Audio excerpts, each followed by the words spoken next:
साथियों नमस्कार, मैं हूं मोहम्मद हनीफ़ और आप देख रहे हैं नवोदय प्लस टाइम्स। साथियों, प्रदेश में लगातार कोरोना कर्फ्यू के कारण कई दुकानदार ऐसे हैं जिनकी कमर टूट चुकी है। ज़्यादातर सरकार की गाइडलाइन के अनुसार केवल उन्हीं दुकानों को खोलने की अनुमति दी गई है कोरोना कर्फ्यू में, जो जैसे आवश्यक वस्तुओं की दुकानें जैसे कि किराना, सब्जी, दूध इत्यादि। लेकिन इनके अलावा बहुत से दुकानदार ऐसे हैं जैसे इलेक्ट्रॉनिक, कपड़ा, जूता और हौजरी। ये दुकानदार कहाँ से अपना किराया मैनेज कर रहे हैं और किस तरीके से बिजली का बिल मैनेज कर रहे हैं, आज हम आपको ऐसे ही कुछ दुकानदारों से मिलवाएंगे। इससे पहले हम आपको झांसी में, जैसा कि आपको कल एक न्यूज़ हमने प्रसारित की थी, जो खबर आई थी, नई गाइडलाइन आई थी उत्तर प्रदेश के लिए कि उत्तर प्रदेश के 20 ज़िलों में कोरोना कर्फ्यू लगातार जारी रहेगा, क्योंकि जहां 600 से ज़्यादा एक्टिव केस हैं, 600 से ज़्यादा एक्टिव केस वाले ज़िलों में कोरोना कर्फ्यू लागू रहेगा और जिन ज़िलों में 600 से कम केस हैं वहां पर कोरोना कर्फ्यू में ढील दी जाएगी। मैं सबसे पहले आपको झांसी की स्थिति बता दूं कि झांसी में मैं 30 मई की स्थिति आपको बता रहा हूं कि 30 मई को झांसी में सैंपल टेस्ट किए गए थे 5102।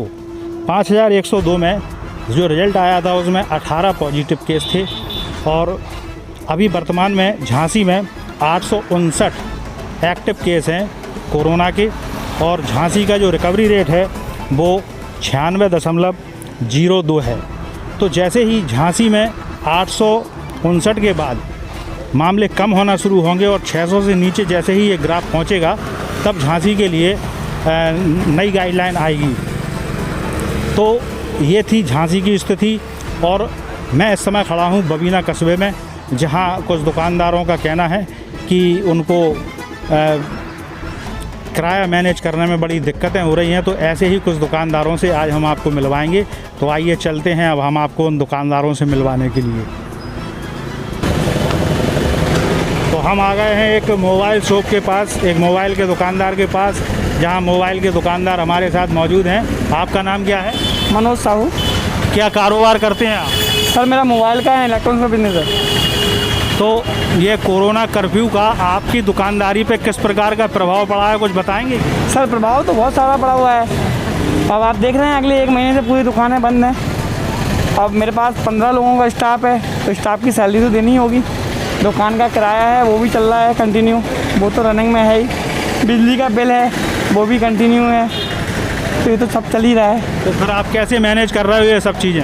सारा भी पॉकेट से लगा रहा हूँ अभी तो फिलहाल। तो कोई ऐसा मेरे पास कोई संशोधन है नहीं, ये चीज़ें मुझे मिल रही हूँ, सारा अपने पास से लगा रहा हूँ अभी तो, अपने जेब से दे रहा हूँ सबको। तो ये कोरोना कर्फ्यू में जो गाइडलाइन है, उस गाइडलाइन में आप अपने लिए कुछ सरकार से चाहेंगे कि कोई राहत आपको मिले?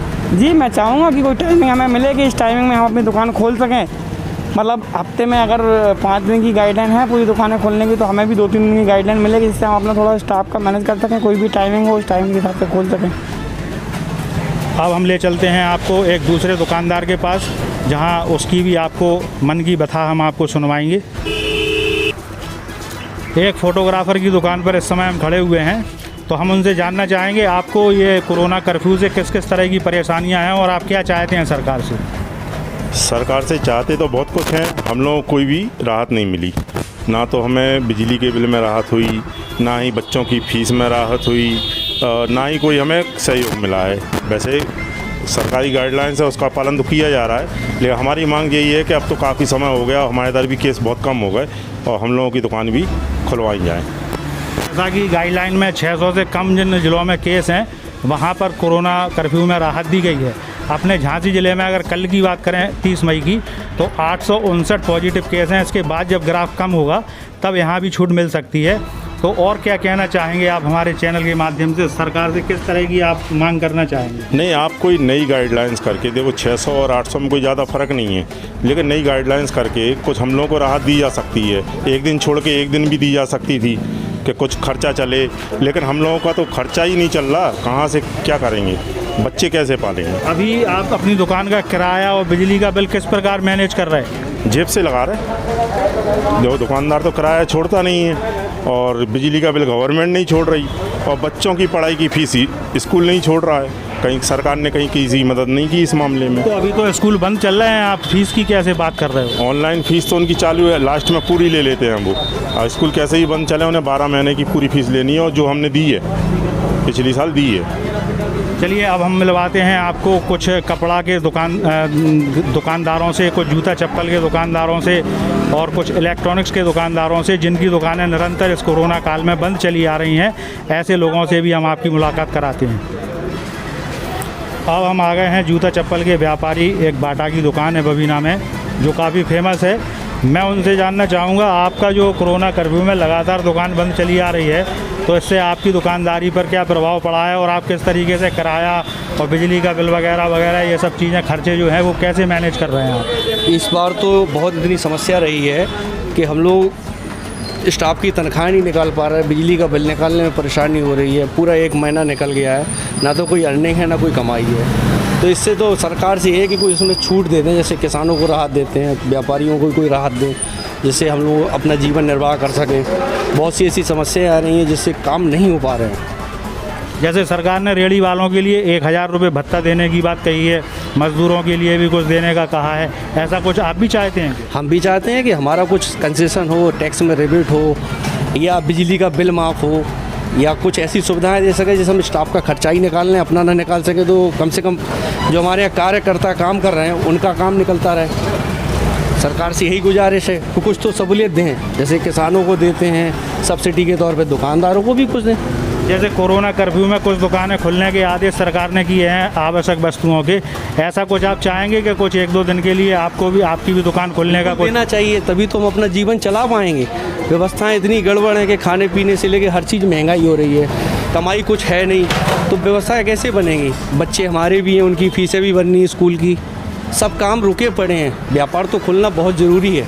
ये बहुत बहुत धन्यवाद। अब हम आपको मिलवाते हैं किसी एक आध और दुकानदार से जो कपड़े के दुकानदार हैं, ऐसे दुकानदारों से भी हम आपकी मुलाकात कराएंगे। अब हम आ गए हैं बबीना के कपड़ा बाज़ार में, जहां हमारे साथ कपड़े के कुछ व्यापारी मौजूद हैं। ये आपका नाम क्या है? सनत कुमार जैन। आप क्या किस चीज़ का व्यापार करते हैं? हमारा कपड़े की दुकान है। क्या गारमेंट्स या मतलब वैसे कपड़े? हाँ, मल्टीपर्पज़ है, कपड़े गारमेंट्स में भी है और थान में भी है। तो ये लगातार जो है प्रदेश में कोरोना कर्फ्यू चला आ रहा है, इससे आपके व्यापार पे क्या प्रभाव पड़ा है अभी तक? ये कोरोना कर्फ्यू की वजह से हमारे बबीना कस्बा की हालत बहुत खस्ता है व्यापारियों की, क्योंकि यहाँ पे बिजली का बिल है और जैसे स्टाफ का खर्चा है, दुकान के अन्य मेंटेनेंस खर्चे हैं, जो कि लंबे समय से मध्य व्यापार की वजह से काफ़ी विषम परिस्थितियों में चल रहे थे। लॉकडाउन से और भी विपरीत असर पड़ा है हमारे यहाँ व्यापार पर, जिससे व्यापारी थोड़ा त्रस्त है और परेशान है। तो आप सरकार से किसी प्रकार की क्या कोई राहत चाहते हैं इस कोरोना कर्फ्यू में अपनी दुकान के लिए, देखो व्यापार के लिए? जैसे ये लाइट के बिल वगैरह हैं, इन पे सरकार ध्यान दे सकती है, और खर्चे भी और भी देखें, ये सरकार की जिम्मेदारी है। कुछ सरकार भी देखे स्थिति परिस्थितियों को देखते हुए। किसी प्रकार की कोई बात हो मन में तो आप हमारे चैनल के माध्यम से सरकार तक पहुंचा सकते हैं। हाँ जी बिल्कुल, हमारे यहाँ विद्युत व्यवस्था बहुत ही चरमराई रहती है, इसके लिए सुधार हो। और यहाँ पे लगातार कैंपेन हो, पुलिस व्यवस्था तो बहुत बढ़िया है, लेकिन और भी अन्य समस्याएं उनका समाधान हो। जी धन्यवाद। और अब हम आपको एक और व्यापारी से आपकी मुलाकात कराएंगे। इस समय हम खड़े हैं बबीना के सराफा बाज़ार में, जहां हमारे साथ एक ज्वेलर्स मौजूद हैं। आपका नाम क्या है? शिवम सोनी। आप क्या कारोबार करते हैं? सर मैं ज्वेलरी का शोरूम है हमारा और सराफे का कारोबार है हमारा। तो ये जो कोरोना कर्फ्यू लगातार चला आ रहा है, इससे आपके व्यापार पे किस प्रकार का प्रभाव पड़ा है? सर प्रभाव तो काफ़ी सारा है, जैसे कि आज भारतवर्ष में काफ़ी सारी मात्रा में कोरोना फैला हुआ है। उसके उपरांत में व्यापारी की 2 साल से कमर टूटी हुई है काफ़ी सारे, लेकिन इसी प्रयास में व्यापारी है सरकार की मदद में और सरकार के साथ खड़ा हुआ है। इससे अच्छा है कि व्यापारी अपना प्रोटोकॉल भी फॉलो कर रहा है और अपना व्यापार के हाथ में लिए ही अपना आगे बढ़ रहा है। बस ये है कि सरकारी गाइडलाइन जल्दी से जल्दी खुल जाएँ, इसलिए व्यापारी को थोड़ी सी राहत मिले, और हो सकता है कि 7 जून को व्यापार खुल जाए हमारा। उससे हमारे काफ़ी सारे जो रोज़मर्रा के व्यापार हैं, जिनसे कि छोटे छोटे व्यापारियों की जो रोज़मर्रा की चीज़ें हैं वो उनको जनहानि ना हो, और वो अपने चलते चलते अपने आगे कदम बढ़ते चले जाएँ सर। अभी आपने जो लगातार कोरोना कर्फ्यू 1 महीने से चला आ रहा है, इसमें आप किस तरीके से अपनी दुकान का किराया, स्टाफ का खर्च और बिजली का बिल वगैरह ये कैसे मैनेज कर रहे हैं? सर जैसे कि व्यापारी तो हमेशा ही सशक्तिकरण रहा है, सरकार से ना में कोई मदद मिलते ही, लेकिन व्यापारी हमेशा अपने लिए खड़ा रहता है। तो सर जैसे ठीक है सर, थोड़ा बहुत मैनेज हो जाता है और थोड़े बहुत ग्राहक हैं वो आते रहते हैं, सीज़न चल रहा है जैसे थोड़े बहुत तो ग्राहक आते ही रहते हैं और उसी हिसाब से अपना क्रम चलता रहता है और उसी हिसाब से सबका खर्चा निकलता रहता है। लेकिन ये है कि भगवान भरोसे रहता है व्यापारी, ना किसी सरकार की मदद मिलती है ना किसी अन्य तरीके से मदद मिलती है, इसलिए हमेशा मजबूत सरकार की निगाह में खड़ा रहता है और सरकार का साथ देता है। जैसे सरकार ने छोटे कारोबारियों के लिए, जैसे रेहड़ी वाले हैं, मजदूर वर्ग के लोग हैं, इनको 1000 रुपये भत्ते की बात कही है, तो ऐसा कुछ आप लोग भी चाहते हैं कि अपने व्यापार के लिए जैसे बिजली के बिल में कोई राहत? जैसे सर ये जो जैसे सशक्त व्यापारी हैं उन्हें मेरे ख्याल से कि उन्हें कोई इतनी ज़रूरत नहीं है अभी कि सरकार द्वारा कोई आंशिक मदद मिलना चाहिए।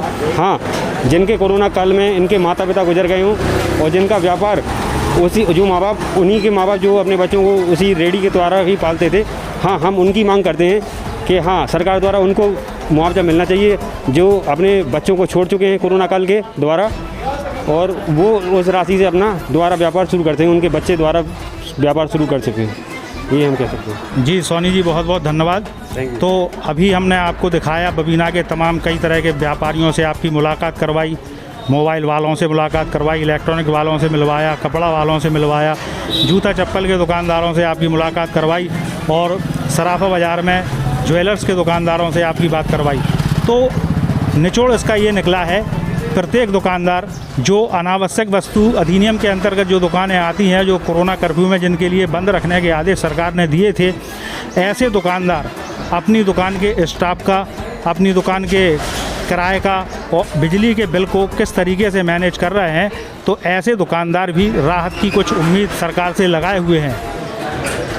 नवोदय टाइम्स के लिए बबीना से मोहम्मद हनीफ के साथ कैमरामैन विजय वर्मा और गौरव कुमार की रिपोर्ट।